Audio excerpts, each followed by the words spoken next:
Bien.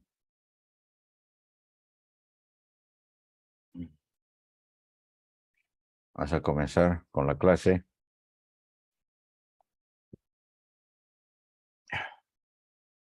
¿Me escuchan, no? No hay mayor problema.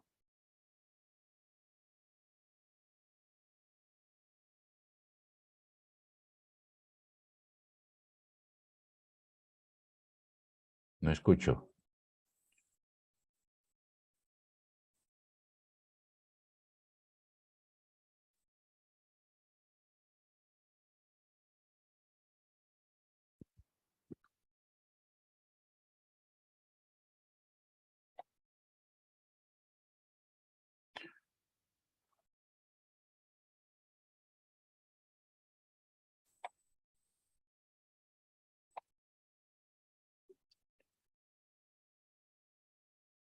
¿Alguien puede decirme si están escuchando?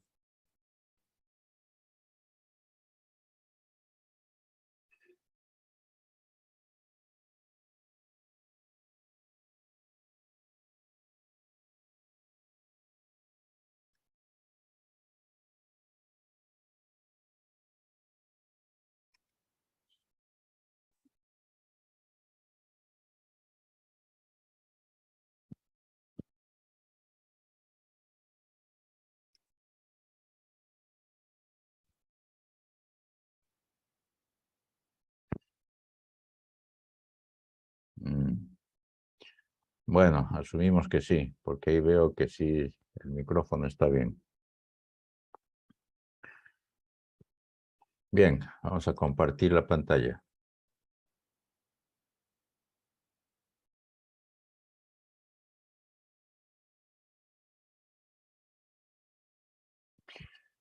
Bien. A ver.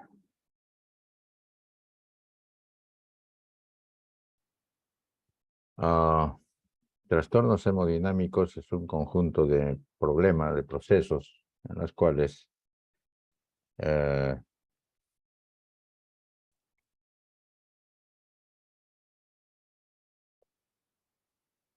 tiene que verse principalmente con el manejo del líquido dentro de los vasos sanguíneos, ¿correcto? Eso es lo principal. Eso tiene que entenderse así, ¿ya? ¿Por qué? Porque esa es una condición básica para que el ser humano tenga el medio ambiente adecuado para poder vivir.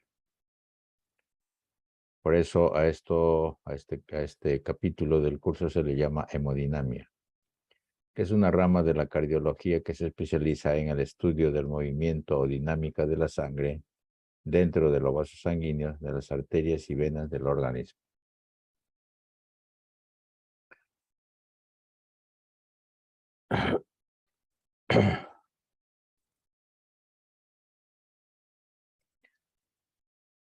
En estos vasos sanguíneos, como ven ahí, está íntimamente definido, está el líquido intravascular, que es lo que nos vamos a ocupar en este tiempo, que es poco, pero ahí va a estar. Porque el funcionamiento de las células y los tejidos depende ¿de qué? De la integridad de lo que están viendo ahí, de la circulación sanguínea. Y de los líquidos, o sea, una homeostasia normal de estos líquidos, que es más que todo hídrico, de líquido, ¿correcto? Esta homeostasia hídrica eh, es absolutamente necesario para que todo funcione adecuadamente. Y esta homeostasia depende de tres elementos: la pared vascular, la presión intravascular y la osmolaridad. ¿Para qué? Para que ese líquido esté funcionando, esté en movimiento y tenga toda la integridad completa para que a las células se les sirva eh, eh, de lo que necesita. Por lo tanto, la célula es básico en esto. Entonces,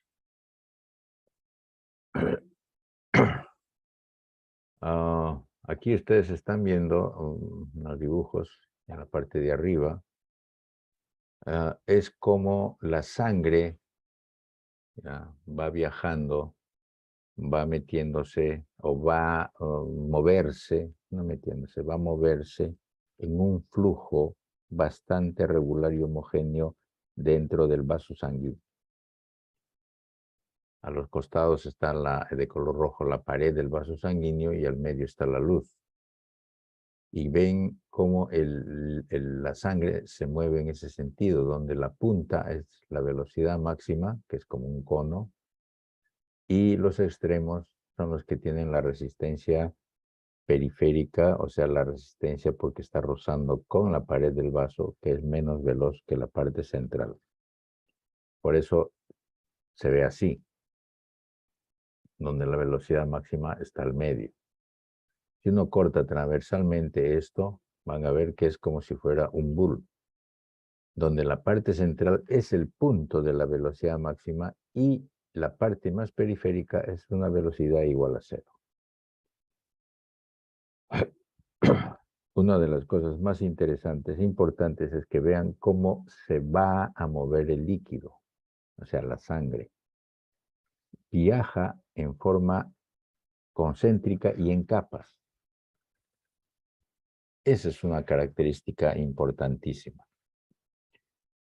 Ahora, si uno agarra esta parte de abajo a la izquierda, es un capilar, ¿ya? Este capilar tiene, como el que está a la derecha, que es un vaso más grande, tiene las mismas características, pero vamos a ver algunas pequeñas diferencias. Por ejemplo, aquí, en este lado izquierdo es por donde va a correr la sangre y la P es una presión hidrostática, esta P. ¿Qué significa de que la presión dentro del vaso del capilar es más que la del intersticio y por lo tanto tiene la opción de salir ese líquido hacia la parte intersticial?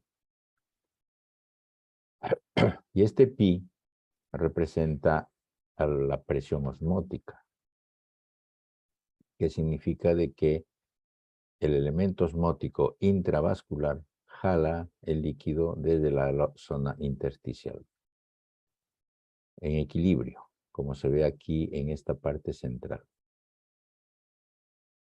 ¿Ya? Eso es lo normal. Por lo tanto, una característica de esto hace que funcione como debería de ser normalmente. ¿Ya? Ahora, si la presión externa es mayor, ¿no? Va a tratar de empujar. Si la presión intersticial es mayor, va a tratar de empujar la sangre, o no la sangre, el líquido hacia el capilar. Y al revés, si la presión osmótica es intersticial mayor que la interna, que la intravascular, va a ser al revés, va a jalar el líquido hacia la parte externa.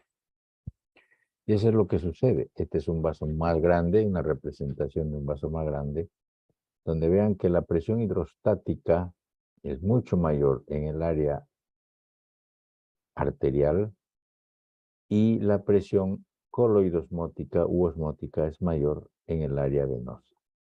Y el hecho capilar es el equilibrio. ¿Ya? Esta cosa verde que ven aquí es todo el sistema circulatorio del linfático, que no tiene presiones internas, y más bien la presión externa, principalmente hidrostática, va a hacer que el líquido se meta al linfático, para que ahí tenga su contenido. Este es otro dentro de lo que es la característica normal. Vean ustedes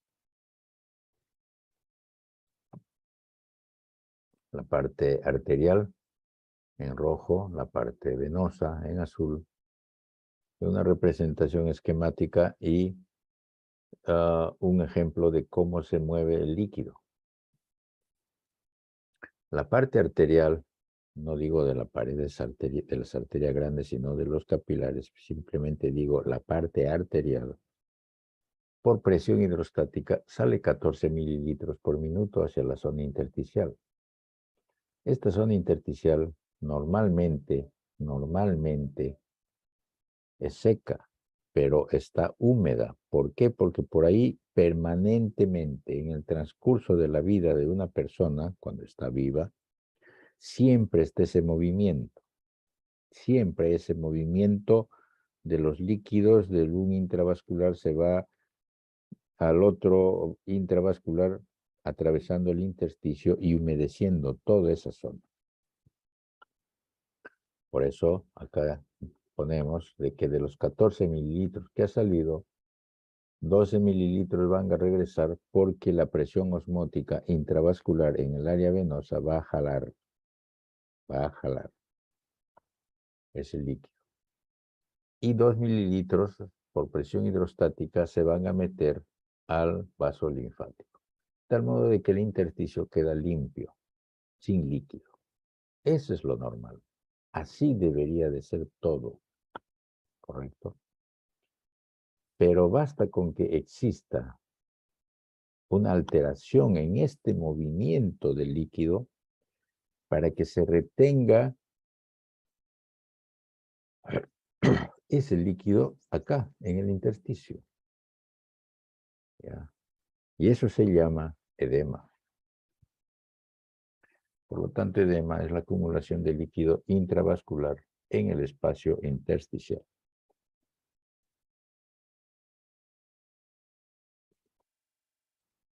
El aumento de la presión hidrostática, una de las posibilidades.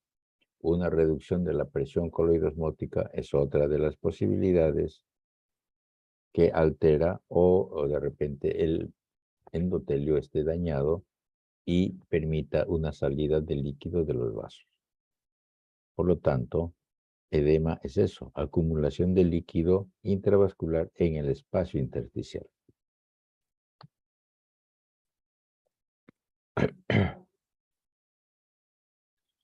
Entonces aquí vemos dos ejemplos bastante característicos de esto. Este es un tobillo que está hinchado, de repente es un golpe, una torcedura. Y aquí una pierna que también está con aumento de volumen. El médico quiere saber si es un edema o no, ese aumento de volumen.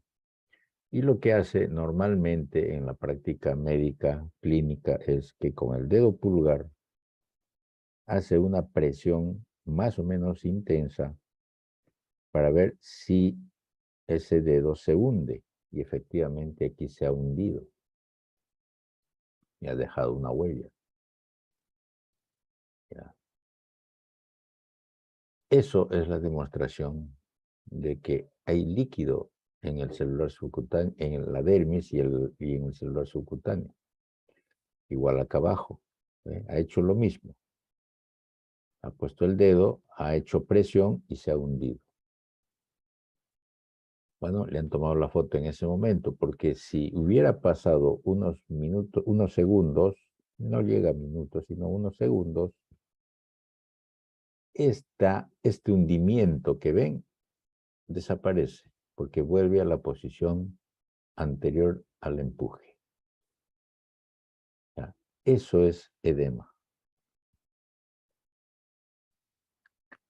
Aquí abajo, el médico no era necesario que haga esta maniobra de presionar con el dedo, porque basta con mirar aquí, acá, la huella que ha dejado el elástico de la media en la pierna. Eso es edema. Así que pónganse ustedes ahora a revisar, y a sus familiares, si es esto con la media. O hagan la presión con el dedo. Por lo tanto, esta es una extravasación de líquido desde los vasos hacia los espacios intersticiales. ¿Ya? Y aquí está. Todos estos espacios claros que ven es porque es líquido. Y el atenuado, el rosado pálido, es porque son los tejidos, ¿no?, que se han separado porque el líquido ocupa espacio. Aquí a la derecha es lo mismo. La colágena, que son estas fibras, estos hilos, se han separado porque el líquido está ocupando esos espacios, ¿ya? Esa es una característica que tiene que verse siempre. Ahora, esta presión hidrostática, por ejemplo, vamos a suponer que es una presión hidrostática, está sucediendo porque a nivel de los vasos sanguíneos hay mayor presión, efectivamente. ¿Por qué? Porque un retorno venoso está muy atrasado, está bloqueado. Y la retención del líquido dentro del vaso hace mayor presión hidrostática. ¿Correcto? La otra situación podría ser en que no hay tanto componente coloide osmótico y por lo tanto no puede jalar el líquido que esté en el espacio intersticial y por lo tanto se queda ahí, ¿no? Y así. Por ejemplo, este es un ejemplo. Esta es una radiografía simple, común, en la cual vean los campos pulmonares. Estos son los campos pulmonares, derecho e izquierdo. Y están muy opacos. Es muy irregular. Estas zonas más blancas es porque hay algo que está metido dentro del parénquima pulmonar, igual que acá.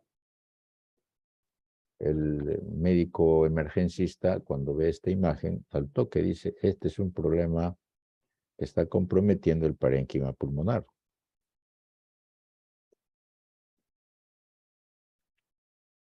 Y la traducción de ese compromiso se ve acá, a la derecha, porque a la histología vamos a ver que el espacio alveolar, que ustedes saben por histología, debe estar totalmente vacío, no debe haber nada, debe estar limpio,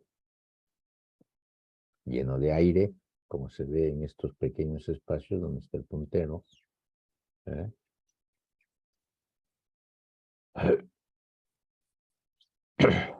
Se ve el puntero. Ahí debería de estar. Debería de ser todo así. Pero este material rosado que está metido dentro de este espacio alveolar es plasma, es líquido. ¿Ya? Puede que sea más líquido que con proteínas o ya con proteínas y todo eso es un plasma y ese es un exudado. Puede ser primero un trasudado, después puede ser un exudado. Eso ya conocen las diferencias. Pero lo que importa es que ese líquido está dentro del espacio alveolar y eso se llama edema. ¿Ya? En este caso debe ser por una mayor presión hidrostática porque los capilares que están en los septos no tienen o sufren esa presión y de tal modo que están dejando salir mucho líquido al espacio intersticial. Y como aquí no hay espacio intersticial, ¿ya?, lo que hay es espacios alveolares, entonces ahí se llena de líquido. ¿Correcto? Entonces aquí están todas las causas, los agentes etiológicos. ¿Por qué el edema no es la causa de la enfermedad? No. El edema es simplemente la manifestación de una enfermedad subyacente, que aquí están. Una falla del retorno venoso, que puede ser por un problema cardíaco o varias otras cosas. Obstrucción, trombosis, presión externa, en fin, hay una serie de causas. Una dilatación arteriolar.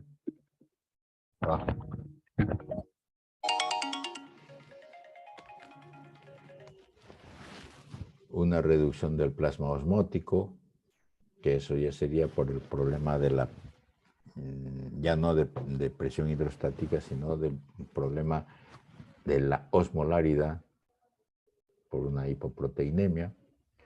Puede ser por un problema de obstrucción linfática, a pesar de tener 2 mililitros nomás que se mueven por el linfático, basta que se obstruya para que esos 2 mililitros en el transcurso del tiempo se comience a distorsionar y aumentar de volumen. Una retención de sodio, ¿ya? Por problemas renales, ¿ya? O la inflamación. La inflamación, ¿por qué? Por aumento de la permeabilidad vascular. Ahí hay problema de permeabilidad.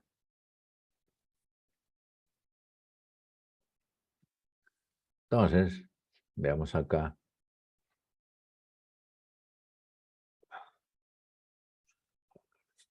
Ya. Vean ustedes acá, en el tórax, por ejemplo, este es el pulmón que está muy colapsado y todo este espacio pleural, este espacio torácico del emitoral derecho, debería estar ocupado por el pulmón, pero no, ahora está ocupado por líquido. Entonces, esto me da pie a decirles de que en el organismo hay unas extensiones, una continuidad, ¿ya?, del espacio intersticial. El espacio intersticial en algunos sitios simplemente van a cambiar de forma y a eso se le llama espacios virtuales. Por ejemplo, el espacio pleural.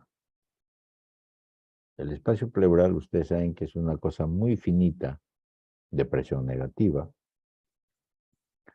que está lubricado por un poquito de líquido para que se mueva el pulmón fácilmente, normalmente, entre las dos hojas, la pleura visceral y la pleura parietal. Ese espacio se llama espacio virtual.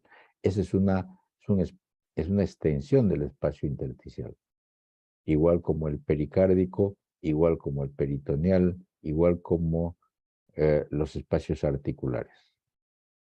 Esos son espacios virtuales, pero que corresponden a las extensiones del espacio intersticial.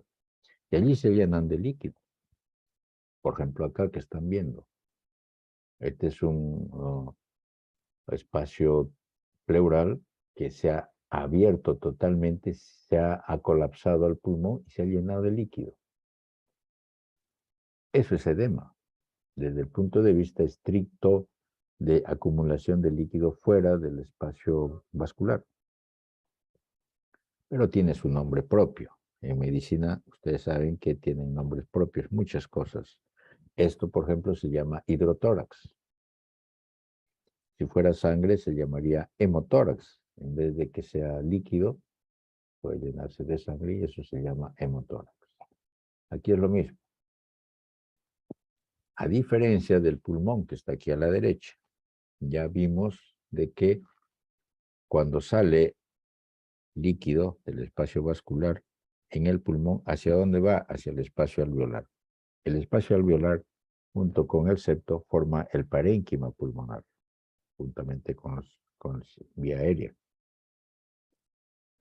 Pero acá, en este caso, se llena de líquido el espacio alveolar. Y el pulmón se pone así, turgente, grande, la serosa está muy brilloso porque hay mucho líquido y pesa. Se ha acumulado el líquido. Eso se llama edema pulmonar. Aquí abajo están viendo la diferencia entre las dos piernas. Una pierna, que es esta, la derecha, está muy aumentado de volumen a comparación del lado izquierdo. Aquí lo que ha sucedido es que en el transcurso de varios meses o años se ha ido progresivamente acumulando el líquido en el espacio intersticial por un problema linfático. Ha habido una obstrucción del linfático, debe ser a nivel de la zona ilíaca, y todo el miembro inferior se ha edematizado. Este es un edema dermis y subcutáneo. Esto de la derecha es un cerebro que se ha llenado de líquido también. Pero aquí el llenado de líquido está dentro del mismo parénquima cerebral. El parénquima cerebral es sólido. Entre las glías y las neuronas se llena de líquido. ¿Ya? ¿Cuál es el efecto de eso? Comienza a aumentar de volumen el parénquima cerebral. Pero resulta de que no va a poder expandirse mucho porque la calota craneana tiene un espacio que no le va a dejar crecer más.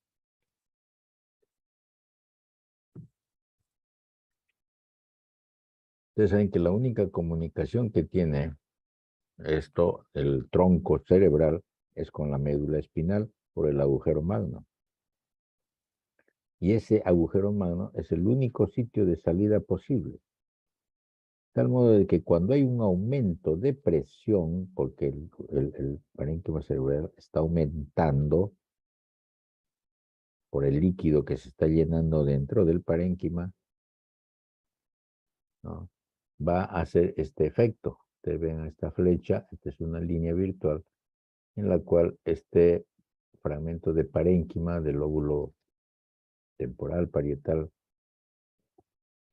está queriendo salir por el agujero magno. Por eso se ve esa huella. ¿Ya? Que hace empujar al bulbo. ¿Ya? Y aquí en el bulbo está los centros cardiorrespiratorios. Imagínense ustedes que haya una presión sobre el centro cardiorrespiratorio, el paciente se muere. Es por eso que un edema cerebral se maneja y es un estado de emergencia, en la cual inmediatamente el médico tiene que identificar y diagnosticar que está teniendo edema cerebral para que baje la presión. Hay una serie de sustancias y medicamentos que ayudan a bajar la presión, a bajar el edema cerebral. Esas son las consecuencias. Esa es la forma como hay que manejar esta situación. ¿Ya?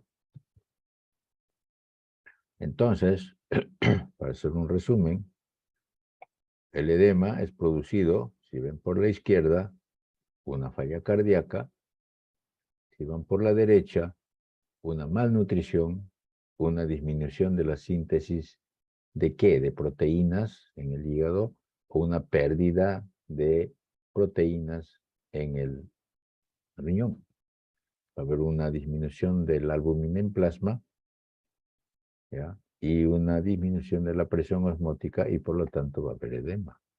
O sea, es así de simple. A propósito de esto, este es un esquema que está en el Robbins. Ustedes tienen que leer Robbins, ahí está todo.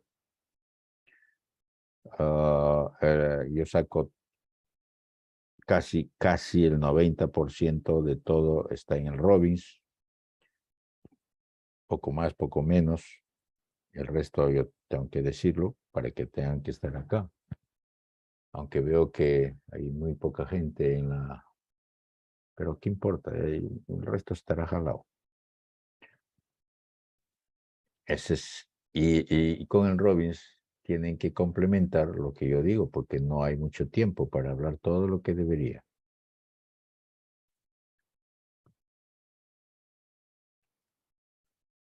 El otro concepto que tienen que aprender y manejar es la hiperemia y la congestión. ¿Correcto? ¿Qué cosa es? Son conceptos que tienen que manejarse. Ambos, lo que sucede es que es un aumento local de volumen de sangre. Claro, dentro de los vasos, ¿ah? Pero en un tejido. Entonces, por eso se ve. Es un efecto macroscópico. La hiperemia es un proceso activo, muy rápido, muy dinámico. En cambio, la congestión es un proceso pasivo, es más lento. Y aquí lo vamos a desmenuzar. Aquí arriba están viendo ustedes una condición normal del movimiento de la sangre. Va por la arteriola, se divide estos en capilares y aquí en el medio está el tejido y la célula, principalmente las células, donde van los hematíes que vienen de los capilares a dejar su oxígeno y de la célula van a recoger el CO2 para que lo lleven nuevamente y se metan y se vayan por el área venosa. Eso es lo normal y es en la parte central. En la hiperemia sucede que hay una mayor cantidad de flujo arterial, del área arterial, en los capilares hablo, de tal modo de que sobrepasa la cantidad de oxígeno hasta el área venosa. ¿Ya? El efecto no es muy grave, no es muy serio, porque hay más oxígeno que lo normal.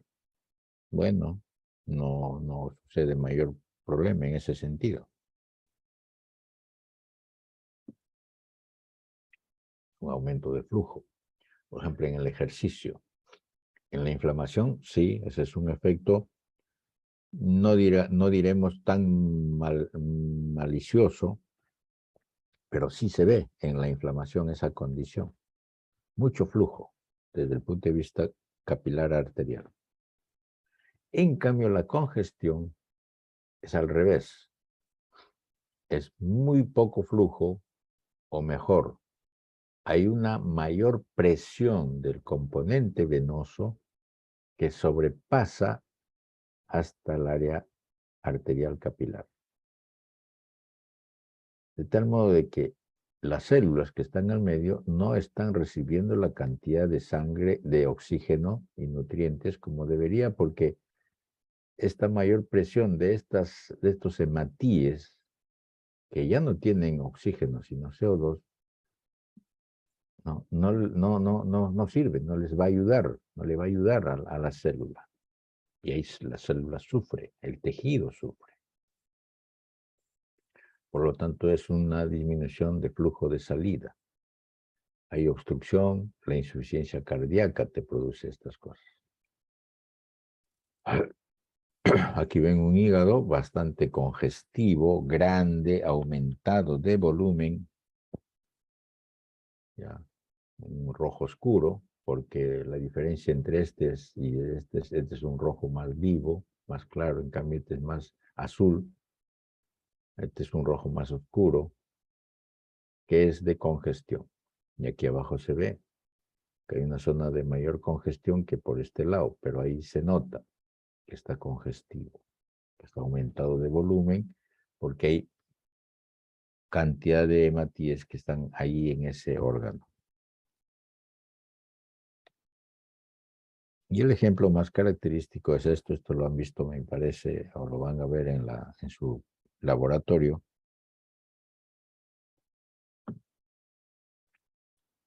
En la cual, miren ustedes acá, los sinusoides están llenos de hematíes. Eso es congestión. El problema está que en la medida en que hay mucho más tiempo con congestión, los hepatocitos alrededor de la vena centrolobular no le va a llegar el oxígeno y se van a morir. Hay necrosis, como se ve acá. Y con el tiempo, esos hepatocitos son reemplazados, se regeneran muchos, evidentemente, se regeneran cuando le llegue el oxígeno, pero como no va a llegarle siempre la cantidad de oxígeno suficiente, en los otros sitios va a ser reemplazado por tejido fibrótico. Y va a ser con bandas. Va a prolongarse ese tejido fibrótico por todo lado y eso se le llama la cirrosis hepática.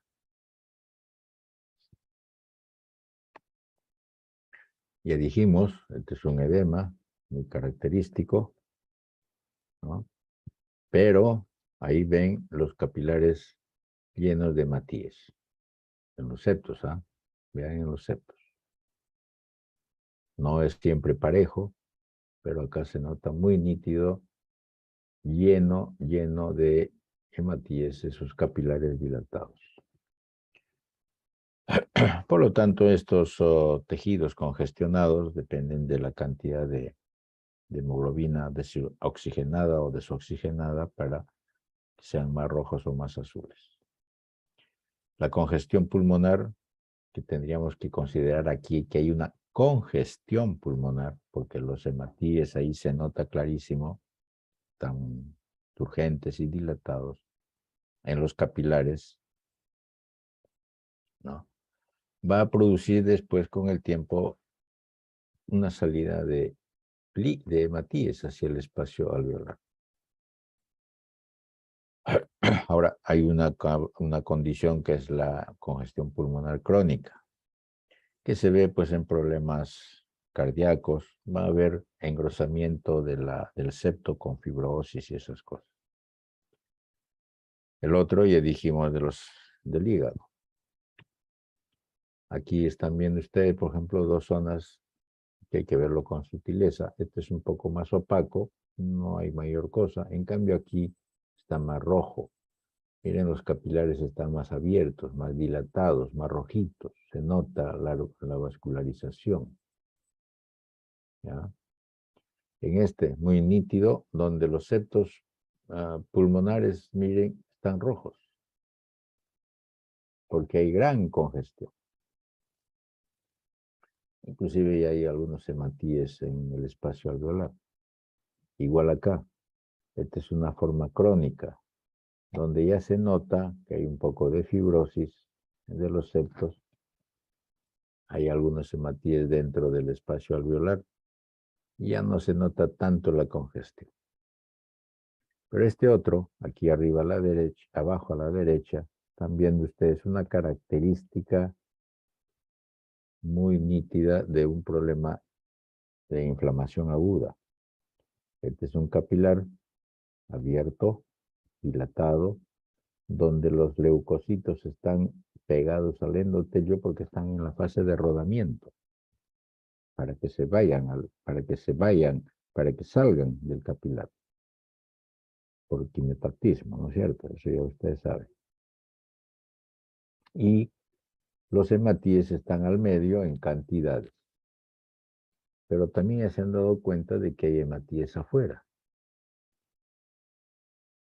Basta con que haya un hematíe, algunos hematíes fuera de su sitio, porque ese no es su sitio, en el área intersticial no es su sitio, ¿no? Para llamarlo, ¿qué? Hemorragia. ¿Ya?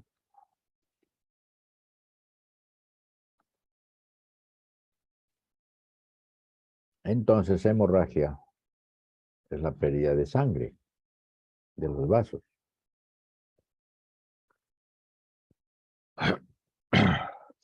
En medicina utilizamos muchos términos, nombres propios, eso tienen que aprendérselo de memoria, de diferentes tipos de hemorragia, por una serie de particularidades, desde los tamaños hasta las posiciones en que están. ¿Ya? Por ejemplo, acá, este es un ejemplo sencillo, donde si es una hemorragia de 3 milímetros, más de 3 milímetros, igual a 3 milímetros, se llama púrpura. Si es que es mayor de 1 a 2 centímetros, eso es una equimosis. Una equimosis, 5 o 6 centímetros, en fin. Si es de 1 a 2 milímetros, se llama petequia. O si es una acumulación grande de sangre, por ejemplo, dentro del tórax, se llama hemotórax, es lo que les dije antes. O sea, depende. Epistaxis, por ejemplo, ¿qué significa? ¿No? Hemoptisis es salida de sangre. Uno por vía nasal, el otro por tos. Hematemesis, melena. hematoquesia, metrorragia, hemartrosis y así cantidades de nombres relacionados a la pérdida de sangre del espacio intravascular. Ahora, los causantes de eso, por ejemplo acá, ya, fuera del pulmón, o sea, fuera de los capilares de los septos pulmonares, hemorragia pulmonar. Y aquí está la traducción histológica. Todo lo de azul lo han coloreado por histoquímica de color azul, los septos pulmonares.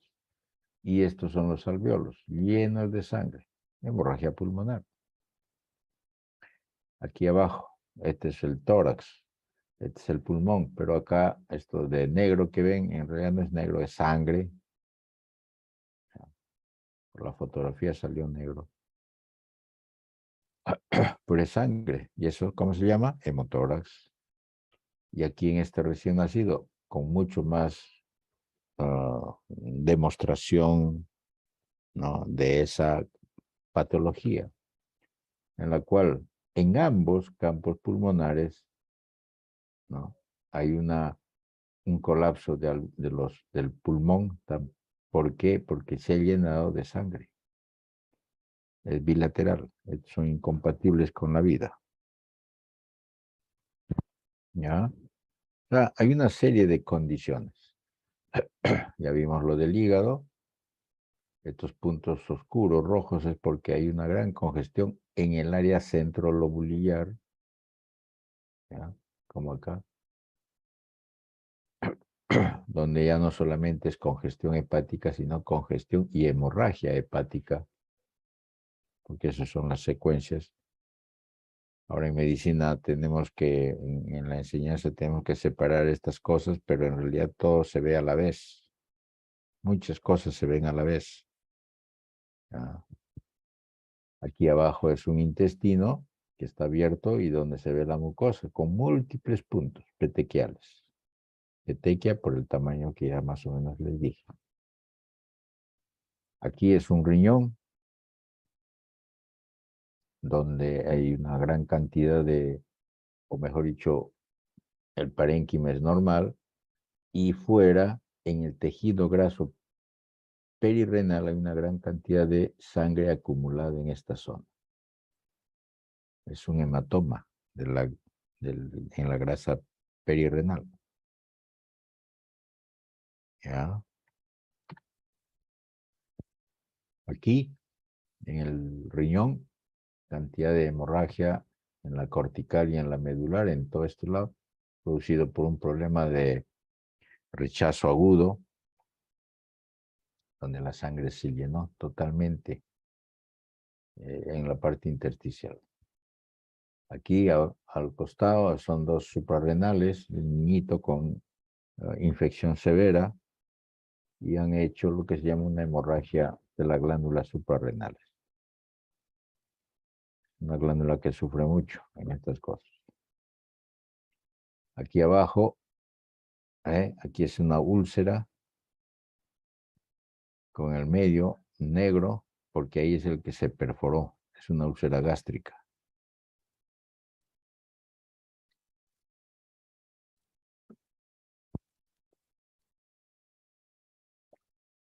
Hay un coágulo ahí y se perforó. Y esta es la consecuencia. Esta es la cavidad abdominal.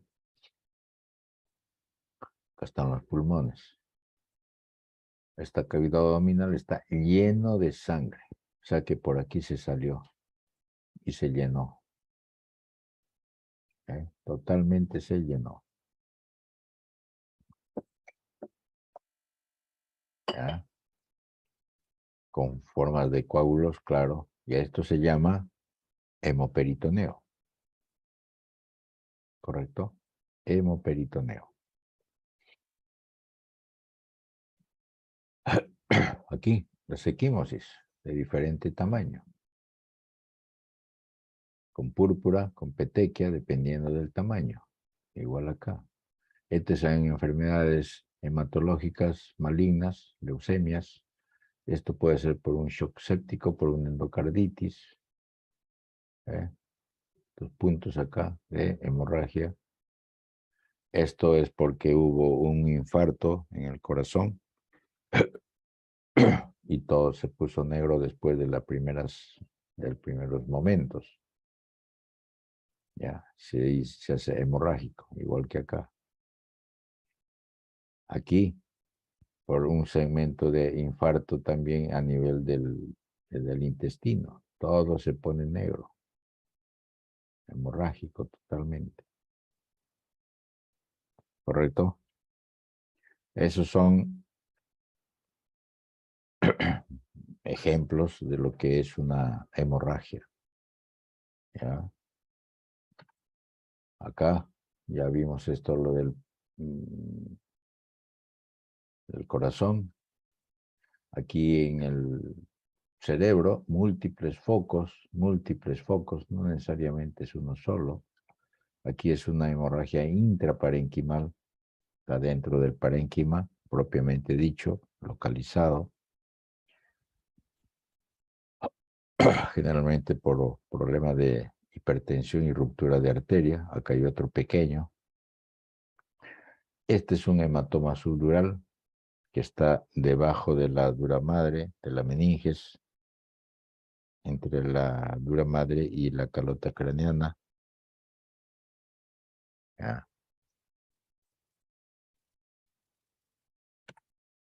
Esta es una hemorragia cerebral, pero no parenquimal, sino externa.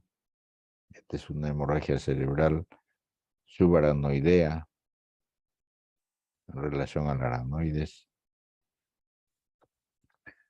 Vean todo este coágulo de sangre porque se rompió un vaso. Generalmente son malformaciones arteriales de vasos pequeños y van a producirse esta ruptura y salida de sangre inmediatamente, ¿ya? Con coágulos sanguíneos. Y este último es una necrosis con hemorragia del parénquima cerebral. Este sí es parénquima con salida hacia la parte superficial de los lóbulos frontales, los frontoparietales, debido a que este paciente se cayó, ¿ya? Y el piso lo recibió el área occipital. Y por efecto de rebote, sufre la parte anterior, frontal. Entonces, acá hay una serie de condiciones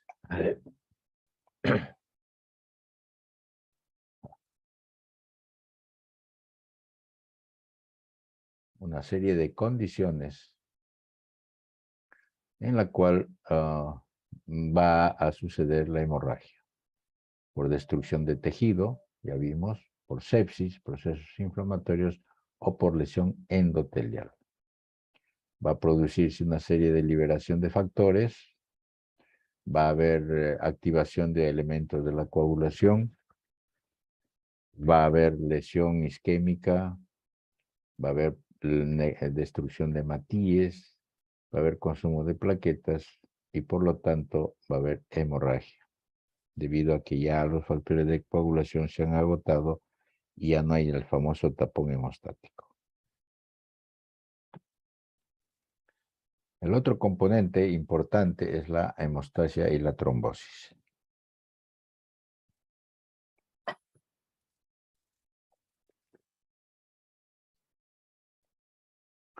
Es otros conceptos que tienen que manejarse. La hemostasia es un proceso que sirve para ¿qué? Mantener la sangre en estado líquido, ¿ya? Y además estar preparado para formar lo que se le llama un tapón hemostático. Esa es la condición de la hemostasia y la trombosis. Son procesos que están unidos, muy unidos, en condiciones fisiológicas. Pero después se pueden separar y la trombosis es un problema serio. De tal modo de que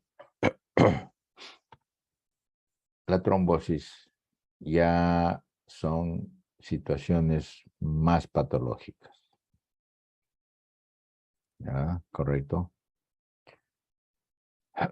Porque la trombosis es una activación inadecuada de los procesos hemostáticos normales. Ese es el problema. A ver, veamos esto. En esta primera imagen figura, es como si uno de ustedes se hubiera cortado el dedo con un cuchillo, ya, en forma no intencionada, y si se dan cuenta, inmediatamente a la cortada no sale sangre. No sale sangre, porque hay un fenómeno que se le llama la vasoconstricción refleja. ¿Ya? Pero eso no dura. Eso no dura. Después comienza a salir sangre. Pero en ese momento los endotelios ya comienzan a liberar endotelina, aparte de que ya eliminó la vasoconstricción para ese acto reflejo que no duró mucho.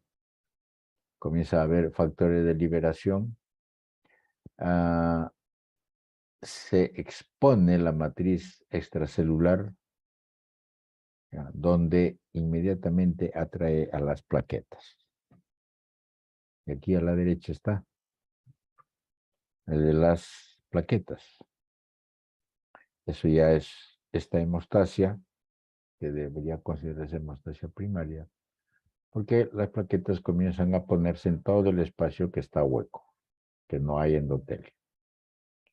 Porque acá el colágeno está activándolo para que se reclute. Acá está el factor de von Willebrand, que sirve de anclaje de las plaquetas, ¿no? Hay liberación de gránulos.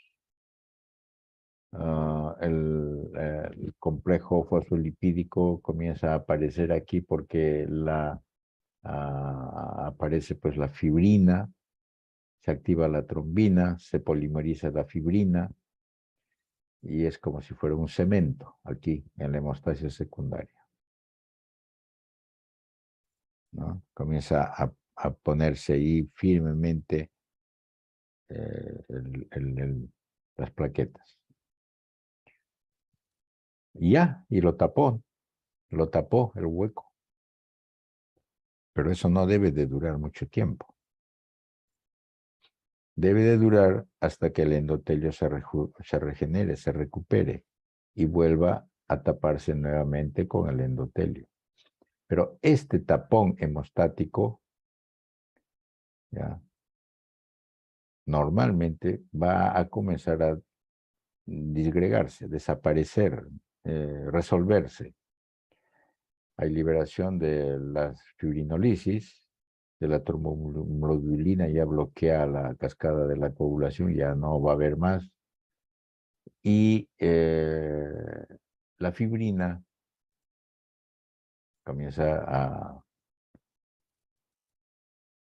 la fibrina polimerizada comienza a degradarse y a desaparecer este tapón hemostático.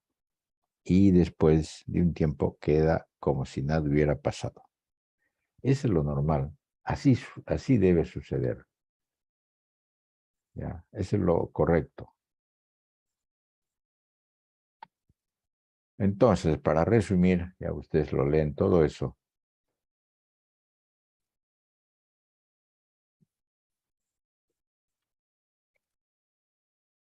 El que inhibe la trombosis es un endotelio que está íntegro, que está completo, que está normal, porque va a producir una serie de elementos que va a servir para la inactivación de la formación de trombos y todas esas cosas. O sea, el endotelio es clave ahí. Pero para que se favorezca la trombosis es necesario la destrucción del endotelio.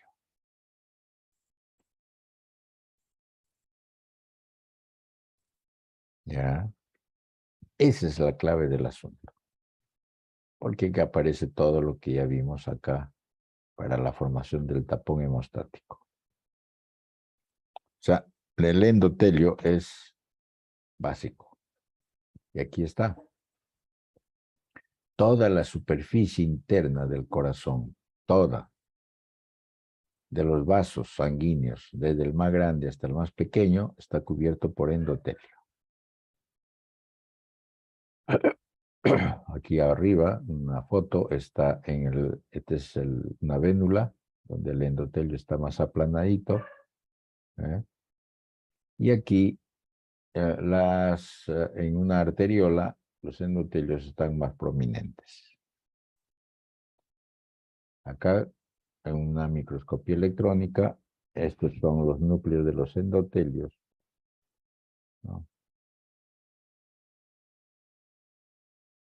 Y esa es su característica. Acá hay hematíes que están justo en la luz. Por lo tanto, este endotelio, en un estado basal, en un estado tranquilo, donde no hay mortificaciones, ¿no? Donde el flujo laminar de la sangre es correcta, donde la presión dentro del vaso sanguíneo es normal, ¿no? Los factores de crecimiento es para el mantenimiento de este célula endotelial, y por lo tanto no hay posibilidades de elementos que se adhieran, ¿ya? Y no hay nada que en la superficie del endotelio se haya adherido a algún elemento oh, que va a alterar el flujo sanguíneo. No, todo está normal. Pero cuando se activa el endotelio, y hay muchos factores que activan el endotelio, y aquí está a la izquierda todos estos: la turbulencia, la hipertensión, citoquinas, complementos, productos bacterianos, lípidos, hipoxia, acidosis, virus, el cigarro. Va a haber mayor expresión, va a haber aumento mayor de procoagulantes, de adhesión de moléculas, de factores proinflamatorios, ¿no?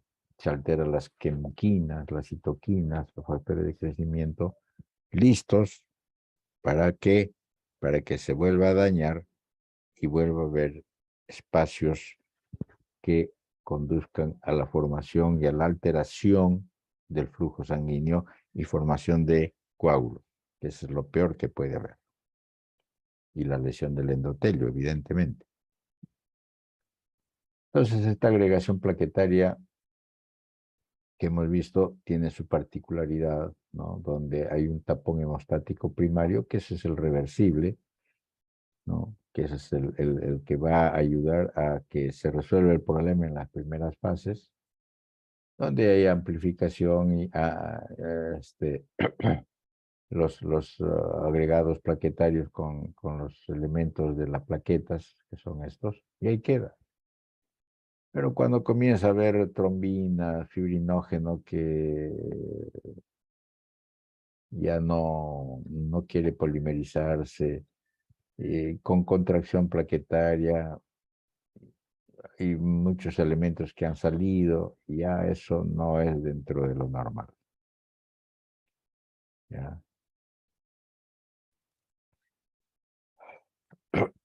Bueno, estos son factores de la coagulación, entonces están viendo de que para la formación de trombos se necesita que haya también estos elementos, los factores de la coagulación.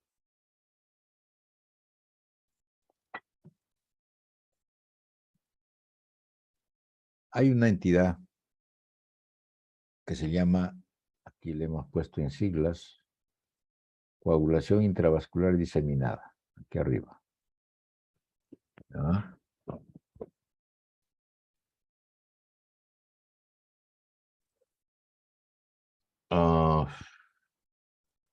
Con destrucción masiva de tejidos, que causa coagulación intravascular, sepsis, que causa coagulación intravascular, y una lesión endotelial que produce coagulación intravascular diseminada. ¿Por qué? Porque hay liberación de factores y hay una trombosis microvascular diseminada en todo el cuerpo, con agregación de plaquetas. Hay activación de plasmina, hay fibrinolisis, todos los tejidos se dañan por isquemia, hay consumo de factores de la coagulación y por lo tanto al final de todo hay sangrado.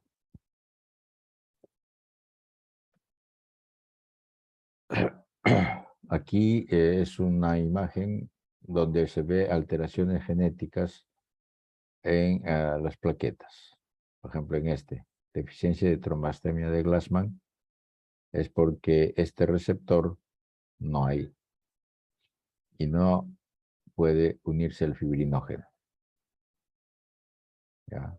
No se puede unir. El otro es deficiencia de Bernard-Suller, donde es otro receptor que sirve para que se pegue el factor de von Willebrand. Pero si no hay, no se va a pegar. Y el otro, que es uno de los más comunes, es deficiencia de la enfermedad de von Willebrand, deficiencia de este factor. Si no hay, tampoco se va a pegar. Esos son problemas que sirven a la larga para que haya después hemorragia. Por lo tanto, la trombosis, que es un mecanismo patológico, bueno, hay hipercolesterolemia, va a producir lesión endotelial, inflamación y todo lo que antes les he dicho para que haya lesión. Estos son unos pequeños ejemplos. El flujo sanguíneo anómalo, ya les dije, esas turbulencias ya no va a ser en forma fina, concéntrica, no, hay turbulencias, va a ser responsable para la formación de trombosis. Y la hipercoagulabilidad, o sea, factores de la coagulación propiamente dicha. ¿Qué va a formar? Trombo. ¿Qué es un trombo? Es una formación de masa sólida, ¿ya?, constituido por elementos de la sangre en la luz del vaso o el corazón.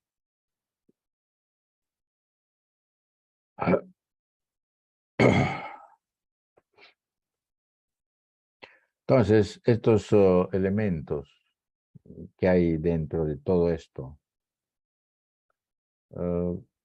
lamentablemente se produce constantemente en el organismo porque ya se alteró esta homeostasia normal.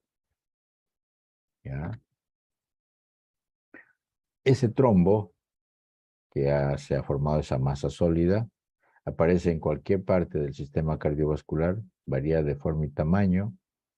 Estos trombos arteriales o cardíacos siempre están como que se inicia en un endotelio que está dañado. En cambio, los trombos venosos es por ectasia, o sea, la sangre no fluye. El trombo siempre está fijo a la pared vascular o cardíaco, crece en dirección al flujo de la sangre. Los que se forman en la aorta y el corazón, hay unas líneas muy finitas de fibrina que se llaman las líneas de sangre. Ahorita lo vamos a ver. Los que se forman en las cavidades cardíacas, esa es la evolución del trombo. Vamos a ver. Acá. Los que se forman en las cavidades cardíacas se llaman trombos murales. ¿Ya? Trombo mural está en la aorta y aquí está en la cavidad cardíaca. Aquí están las líneas de sangre. Estas son las líneas de sangre. Unas líneas finitas de fibrina. Aquí la sangre ha sido atrapada dentro de toda esta masa de fibrina. Este es un trombo grisáceo. ¿Ya? Es lo que se llama trombos de precipitación. Esos suelen ser oclusivos. Acá hay sangre. Esta es una pared venosa y acá hay una línea muy finita que todavía no está unida a la pared, pero acá sí. ¿Qué significa? Que todos los trombos, sean venosos, sean arteriales, siempre están fijos a la pared del vaso sanguíneo. No en el 100%, no en todo su perímetro, basta con un pedazo que esté y ese es un trombo. Aquí abajo están viendo, por ejemplo, un trombo de la vena ilíaca. Se formó un trombo, lo ocluyó totalmente. ¿Qué posibilidades hay? Es lo que antes decía, la evolución del trombo. Una posibilidad de cómo va a ser la evolución de esto es que desaparezca totalmente, se resuelva y quede limpio. Otra posibilidad, que un fragmento de esto viaje y llegue al pulmón. Otra posibilidad es que se resuelva parcialmente. Comienza a haber huecos, como se ve acá, ¿no? Que atraviesan el trombo de un lado para otro. Eso se llama recanalización. Y a veces sucede de que se va la mayor parte del trombo, pero queda un pedazo. Y se incorporó a la pared del vaso sanguíneo. Esas son las posibilidades. ¿Ya? Por ejemplo, que están viendo, es una arteria. Aquí está el trombo, el grisáceo, y aquí ya es pura sangre. No todo es lo mismo, no todo, cuando uno dice grisáceo, no es que todo sea grisáceo, no, no es así. Porque va a comenzar a ser atrapado los hematíes y esto ya es más oscuro, ¿no? Y este está ocluyendo la luz de este vaso. Aquí, por ejemplo, esta es una vena, acá abajo a la izquierda. ¿Por qué es una vena? Porque aquí está una válvula y el trombo está firmemente adherido a la válvula, acá. Aquí a la pared no, está libre, pero eso no quiere decir que no sea un trombo. Un trombo basta con que esté pegado acá, eso se le llama trombo. Y este es por ectasia, mucha sangre. Este otro, hay mucha fibrina con poco de sangre, y aquí se ve firmemente adherido a la arteria. Es una arteria. Aquí ya no está tan adherido y aquí tampoco y acá está libre. Pero es un trombo.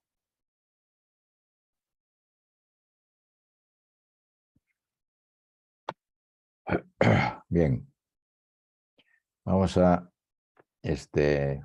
hacer esto de los problemas del trombo, propiamente dicho, en una vena. Flebotrombosis y tromboflebitis.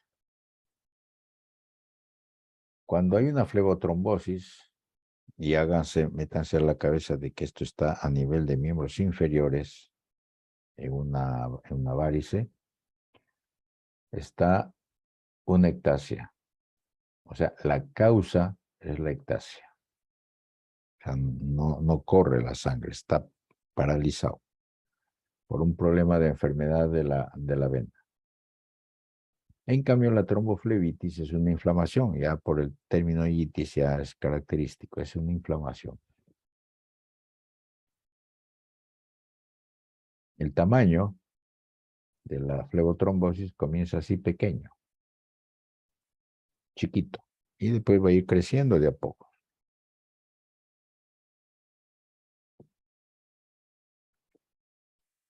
En cambio, en la tromboflebitis es de un solo tamaño. ¿Ya? Se pone grande porque, bueno, así es. No va a crecer más.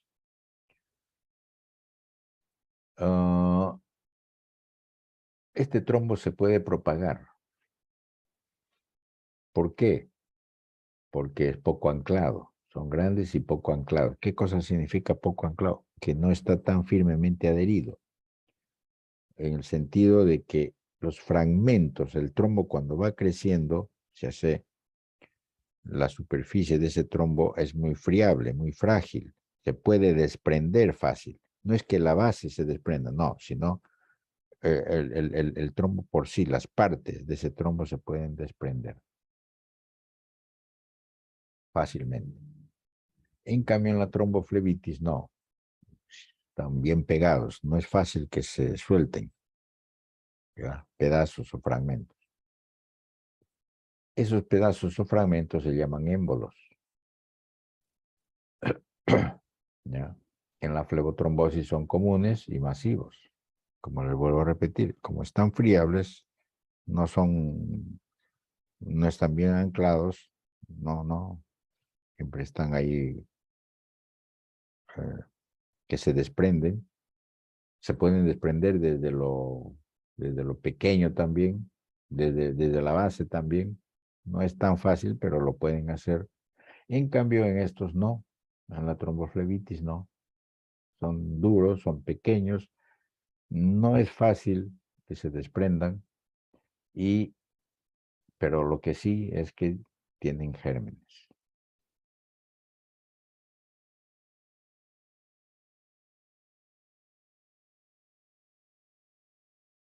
¿Cuál es lo interesante de esto? Es la localización en extremidades inferiores, ya les dije, en las varices. En cambio, en la tromboflebitis es en cualquier sitio, por ejemplo, en los miembros superiores, a nivel de la vena, a nivel del codo, ¿no? ¿Por qué? Porque ahí se ponen las inyecciones. Ese es el sitio más frecuente, pero después en cualquier sitio. La clínica, esto es interesante porque va a ser silente. ¿Qué significa? De que no tiene síntomas. Síntomas es cuando se complican, cuando es una cosa muy severa, que puede haber, eso es cierto. Por ejemplo, puede haber dolor o puede ulcerarse esos sitios, donde las venas son tortuosas, son irregulares, son como globos, pueden romperse y pueden haber dolor, también por la expansión muy grande, pero son casos muy extremos. Normalmente son silentes. En cambio, en la tromboflebitis hay dolor, hay inflamación aguda. Siempre sucede esa condición. ¿Ya?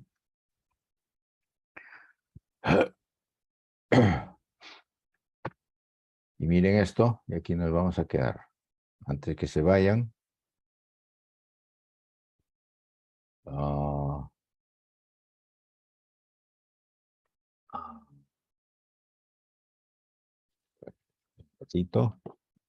vayan viendo eso. Acá nos vamos a quedar. Simplemente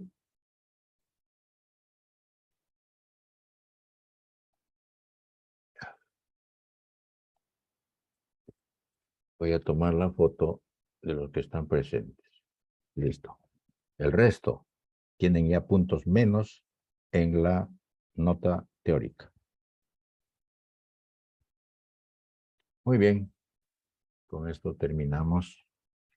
En la próxima semana completamos lo que corresponde a este capítulo, porque tiene que ser igual que el anterior, y hacemos lo que corresponde a esa semana. ¿Listo? Muy bien. Nos vemos entonces hasta la próxima semana. Buenas tardes.